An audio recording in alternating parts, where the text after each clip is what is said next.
So today we're discussing area between curves. And this isn't exactly area between curves, but we need to get a fresh reminder on exactly what an integral is. So we have the line here of f of x, and we want to take the integral of that.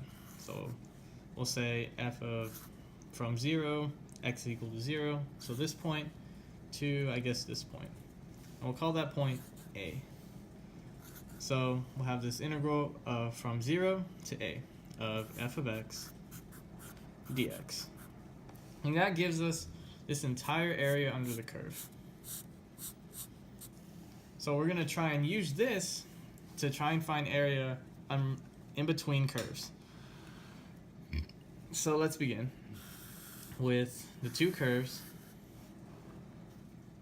x squared and y is equal to 2x. So we want the area in between these two curves. Now we first need to think about it by taking the whole thing as it is. So we know that this function 2x encapsulates this entire area with this curve included. So we'll get this entire area under this curve, under 2x. And that can be represented as the integral of 0 to a. Because we don't know where this point is, but we're going from 0, the starting point, to a of 2x dx.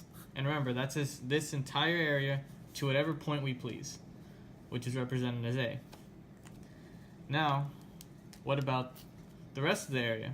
Well, we can take the rest of the area that we don't want, which is this curve here, and we know we can take the integral of this curve from 0 to a of this curve x squared dx, and we'll get this entire area that we don't want under the curve.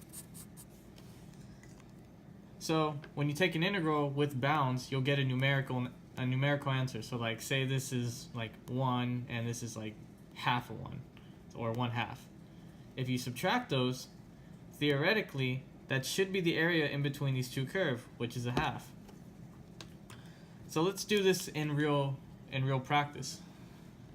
So we'll have the integral, the full integral, which is this entire area of 0 to a, because we still don't know where we want to evaluate to, of 2x dx minus this integral, which is this entire bottom portion that we don't want. So the integral from 0 to a, because we don't know where we're going, of x squared dx. Now you might be wondering, well, what is a? How are we going to get it? What are we going to find it? What exactly does that mean for us? And a, we're going to represent it as this point where they intersect, because we want this entire piece in between the curve. So that's going to be represented as a. So you kind of have to use your imagination when doing these problems and know that this is where they're going to meet and they're going to have the same a. So how do you find a? Well, you set these two equal to each other. So you'll get x squared is equal to 2x, and you move this 2x over, so you get x squared minus 2x is equal to 0. And you can factor out an x, so you'll get x minus 2 is equal to 0. And we know that to satisfy this, x has to be equal to either 0, because it multiplies over, or 2, because then this entire portion is 0. And we know that x is 0, we see here, because that's where it starts, that's where both of these integrals start, and where both of these functions seem to start. And we now know our new coordinate, which is x is equal to 2. So we now know that a is equal to 2. So let's rewrite this entire integral as 0 to 2 of 2x dx minus 0 to 2 x squared dx. Now, this is exactly what we're doing. We're taking this entire piece, which is all this piece right here, and subtracting the piece we don't want. And we're left with just the area in between the curve. Now, because these have the same bounds, we can connect the bounds and rewrite the integral as a full integral, which is equal to 0 to 2 2x minus x squared dx. And what this really is the top function, which is the top of the function that encapsulates the whole thing, which is on top of the other function. So this is the top function minus the bottom function, which contains the area that we don't want.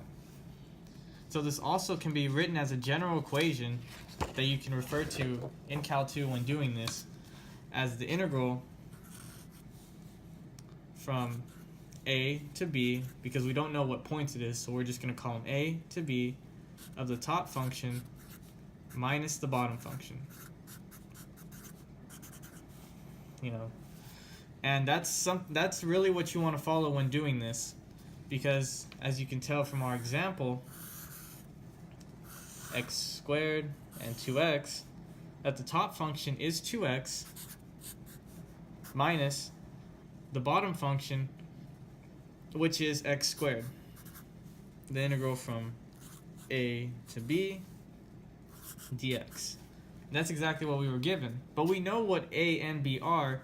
It's where these, by coincidence, it's where these both start, but it's where they both intersect also. So typically in Cal2, when doing these problems, these are where they intersect. And for the purpose of this video, I'm just going to do this simple example that we've already done.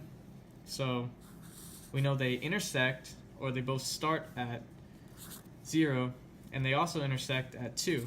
And that's the area of this entire block minus the area of this entire little block. So minus this little block. So we'll rewrite what we had on the last page, 2x minus x squared dx. And from here on out, it's just a simple integral. You can use the fundamental theorem to evaluate this integral. So 2x squared over 2 minus x cubed over 3, evaluated from 0 to 2. Those two cancel out, and we're left with x squared minus x cubed over 3, evaluated from 0 to 2. And we can just plug those numbers in. So 2 squared minus 2 cubed over 3 minus, now we know that this is 0 and all terms have x in them. So when anything is multiplied or divided by x, everything's just going to turn out to be 0. So we can just discard that. And we know that this is 4 minus 8 thirds. And to make a common denominator, 4 times 3 is 12 over 3 minus 8 thirds is equal to 4 thirds. And that is our final answer for the area in between those curves. Now you'll notice that I didn't put any equal signs, and my work is a little bit sloppy, but in a regular Cal2 class and even in Cal1, teachers will hound you for not having this equal signs. It's like having missing periods in a English paper or something is a nice way to think about it. But this video is just to explain exactly what's going on when you take the integral of two different functions and you subtract them. So remember that the function that you want to associate with this is the top function minus the bottom function. So this top function here, which is 2x, minus the bottom function here, which is x squared, because it's the top, which is the entire piece, subtracted by the bottom, which is this little piece. And that's how you want to think about area between curves.